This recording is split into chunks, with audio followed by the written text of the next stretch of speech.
I had a stalker in secondary school. Well, not quite the follow you everywhere and make a shrine out of your hair kind of stalker, but enough to make me feel afraid for my safety on an almost daily basis. It made for a fairly terrifying 2 years before my mom got married and we moved to the complete other side of London. He was this huge rugby player, very handsome and extremely popular, so of course there were absolutely no social repercussions for him, and people basically refused to believe that he'd pay any attention to me at all, let alone anything remotely abusive. When he started obsessing over me, most everyone brushed it off or made excuses for him, but it quickly became an absolute nightmare. He was always making comments towards me, pinching or pulling my hair when no one else was looking. It was creepy because he obviously didn't want anyone to really know what he was doing.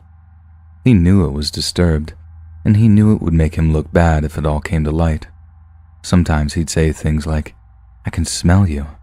You're about to be on your period." Or, "Nice and clean." Always in the creepiest, perviest way imaginable, as if it couldn't get more obvious that he was enjoying it. One of the scariest moments I can recall is when I was scanning the vending machine one morning before class trying to figure out what to have for breakfast. He came up behind me, placed his hands on my waist, pushed me right up against the machine and said very clearly in my ear, "One day, I'm going to kidnap you, take you to the forest, tie you up, and screw you until you want it."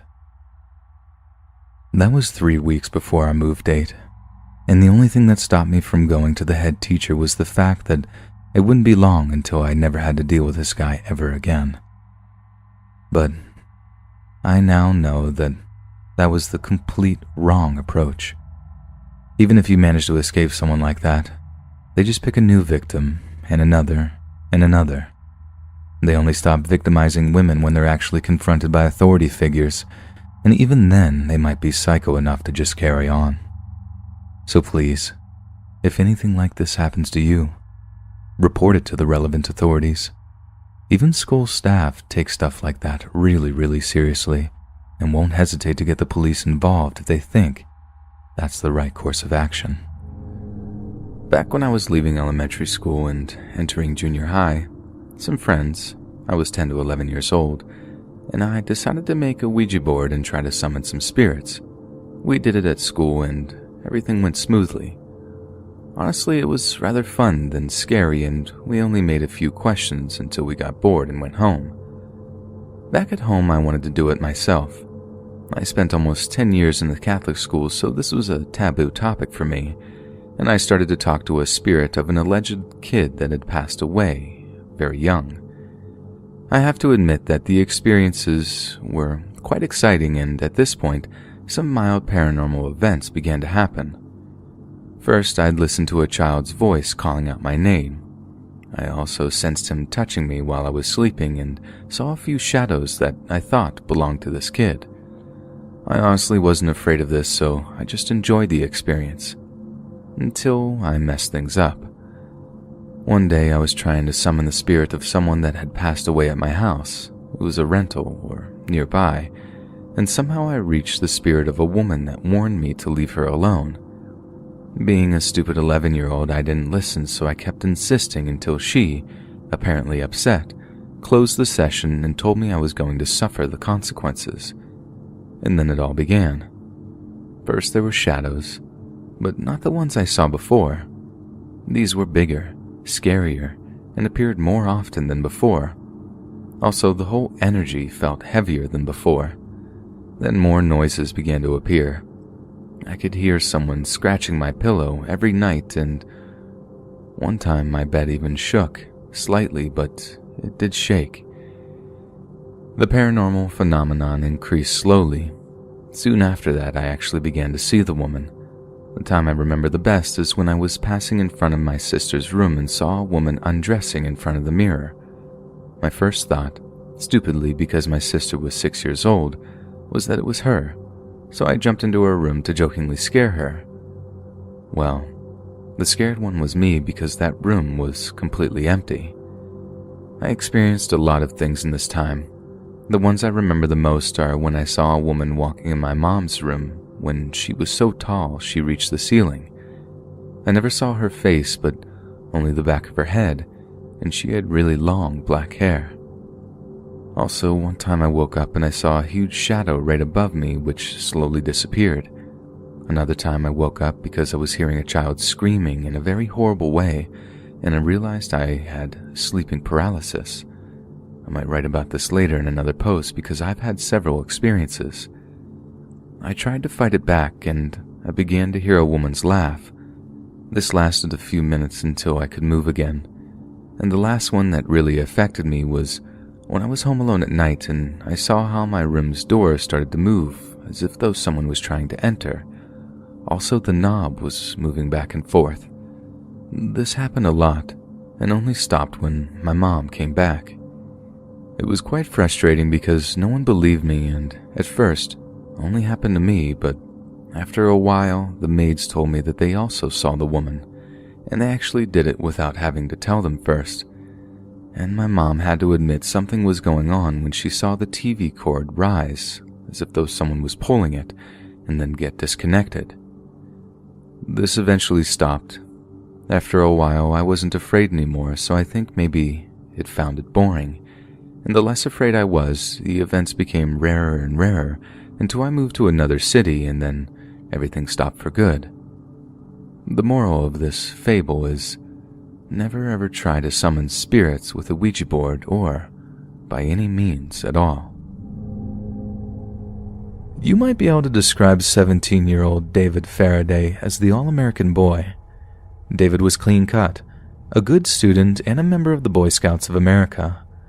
He was also apparently something of a moral arbiter, having once confronted a marijuana dealer outside of his high school when the man had apparently been attempting to peddle the drug to members of the student body.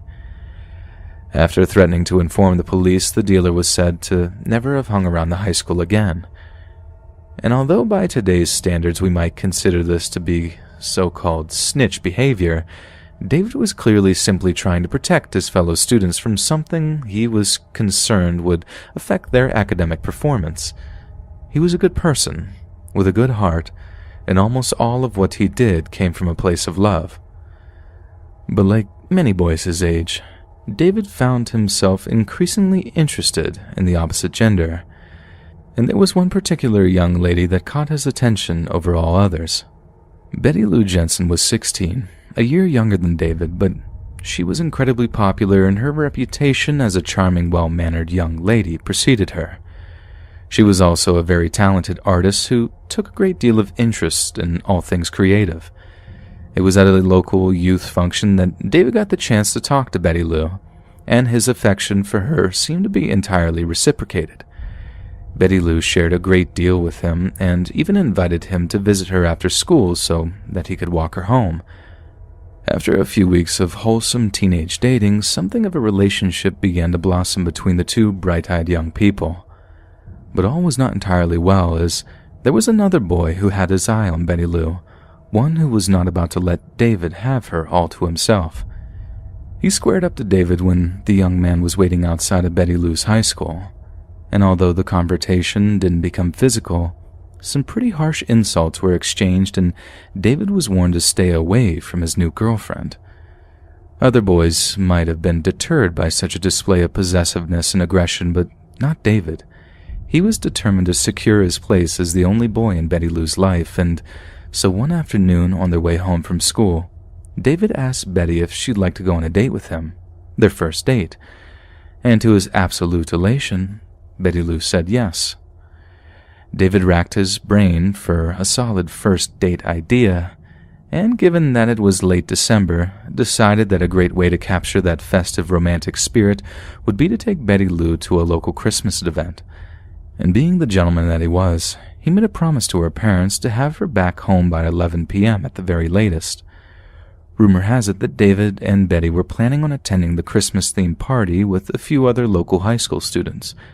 But perhaps this was simply a cover to reassure the young girl's parents, because what we know for certain is that they ended up driving over to Lake Herman Road in David's Rambler station wagon, parking it up in quite a well-known spot that was known to many as Lover's Lane.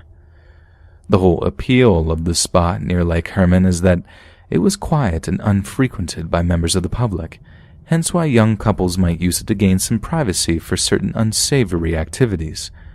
But it wasn't just infatuated lovebirds who noted the location's seclusion, because someone else wished to take advantage of the isolation for something that was considerably more malicious.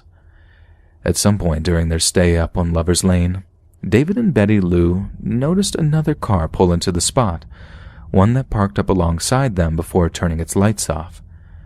At first, David and Betty were worried it was the cops, come to arrest them for committing lewd acts in public. But as they peered through the darkness to study the vehicle next to them, it became increasingly obvious that it was not in fact the police. All the young couple could do was watch, growing increasingly scared as the shadowy silhouette in the front seat stayed statue still, staring at them through the passenger's window. Betty Lou told David she was spooked and asked him to see if he could get the person to leave. But unlike previous encounters where David's bravery had shone through when confronted with a source of maliciousness, he too was far too frightened to do anything. But as he prepared to start up the Rambler's engine so he could drive Betty Lou out of there, the driver of the other vehicle got out and approached David's side of the Rambler. David was transfixed, frozen in fear like a deer in a car's headlights, but when he saw the mysterious stranger pull out a pistol and aim it at his window, his flight response kicked into gear. Betty threw open the passenger side door, throwing herself from the Rambler before David followed suit, but neither kid was fast enough to outrun a bullet. The stranger fired once through the roof of the Rambler, then sprinted around the back to fire another shot at David through the vehicle's rear window. Both shots hit the young man, and he crawled along the ground near the station wagon's back wheel on the passenger side, trying and failing to escape. Betty Lou, however, began to sprint away through the darkness as the first shots were fired, but the stranger was fast.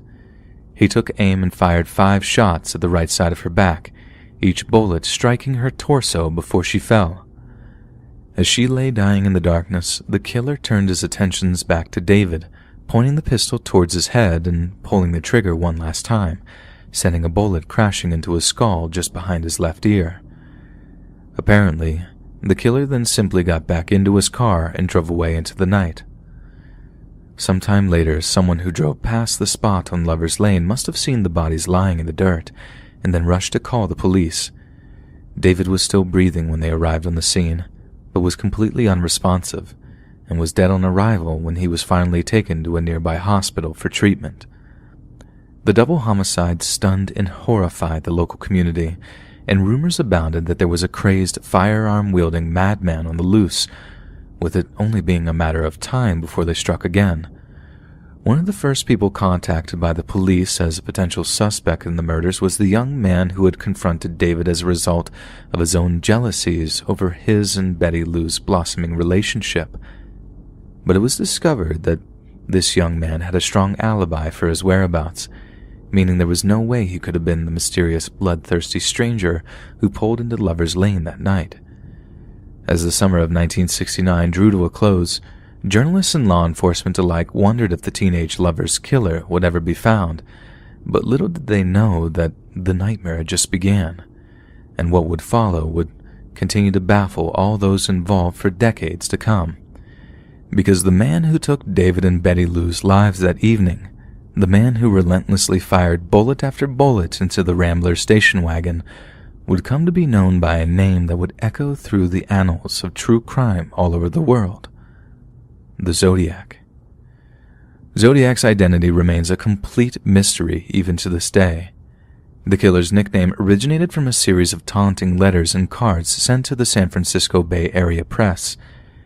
These letters included 4 cryptograms based around a number of ciphers, one of which was recently solved by the FBI after over 50 years of research and study. We know for certain that the Zodiac murdered 5 people in Benicia, Vallejo, Napa County, and San Francisco in the 11 months spanning December of 1968 and October of 1969. It seems he preferred to target young couples, which is how he seemed to have come across David and Betty Lou while the pair were on their first date. Yet despite only 5 confirmed victims being attributed to the Zodiac, He once claimed to have murdered 32 other people, bringing his total body count to 37 victims. A killing spree that started with two young lovers, so excited to finally have some time alone together on their first date, never being able to imagine that it would end in such a brutal moment of painful finality. So the next time you're on a first date, don't be so quick to go somewhere secluded, as you never know who might be watching or following, just ready to turn a perfect romantic moment into a living nightmare. Back when I was 13 years old, I was in middle school, and I really needed a math tutor who would give me classes since I was very bad at math and struggling. I considered my circle of friends very big, so I asked around for any recommendations for math tutors who would give me classes. And to my surprise, about 4 of my friends recommended the same person. Someone we'll call C for this story. I asked for C's number and they gave it to me. Then I texted him and asked him all about the classes. Questions like what time he would be available to come over and what the price of the class would cost. We discussed and planned a little bit, and then soon I'd be having my first class with him within a week. I was both nervous and ready. I wasn't a lazy or bad student, and it killed me that I couldn't get a grip of this math, so I was ready to bring my grades back up. But I was also nervous because I just didn't know this guy. Well, he came over just in time, and we sat at a desk I have at my house. C was middle-aged, which really made me uncomfortable, but my parents seemed to like the guy. He presented himself well, and I had to give him credit for that. Besides, I had an important test coming up in some weeks, and I didn't know a thing, so there was no going back. The classes actually went really well. He was a patient and good teacher, and everything was normal. C was funny too, which made the classes pleasant of all things. The weeks went by, and I finally had to take my big math test, and I actually got a good grade on it. Seeing that my grades came up like that so quickly, I decided to keep studying with C, because I'd be starting geometry soon, and I already knew how bad I was at that subject as well. Classes were fun with C, and everything was fine. My friends gave me really good comments about him, and I soon stopped feeling uncomfortable about his age. Time went by, and everything was great, until one class. My school has guidance class second period, and we usually do nothing, so I talk to people and fool around. I was talking to a friend of mine one day about how nervous we were for the upcoming test, and she asked me who was my tutor. She knew I had one, but she didn't know who, and I told her it was C. The teacher walking by heard me mention him, so she asked me if he was my tutor. I said yes, but she gave me this shocked expression. I'd never seen her that way, and no lie, it gave me chills. She told me that I need to stop seeing him immediately. She said that he harasses his students once he gains their trust, and she told me a story of a girl who studied with him. She trusted him a bit too much, and C began to touch her. She became uncomfortable and began to back away from C, but C would keep touching and harassing her. It came to the point where her mother reported him to the police, but they couldn't do anything since they didn't have enough evidence and couldn't arrest him. Not to mention at the time he was well trusted and liked around the community. I was actually shocked when I heard this. I asked my teacher if there were any more victims, and she said yes, but most of them are too afraid to come forward to the police, so they go to the school psychiatrist, who was the teacher I was talking to, since it was the guidance class. She continued, saying that he would often do magic tricks to gain trust. I remembered a time where he showed me how he made an eraser disappear and reappear. Everything she was warning me about, he was doing. Right after that class, I called the 4 friends who had recommended C, and I told them to stop seeing him. I told them everything. We stopped contacting C, and we blocked his number. But that didn't stop him from showing up at my house.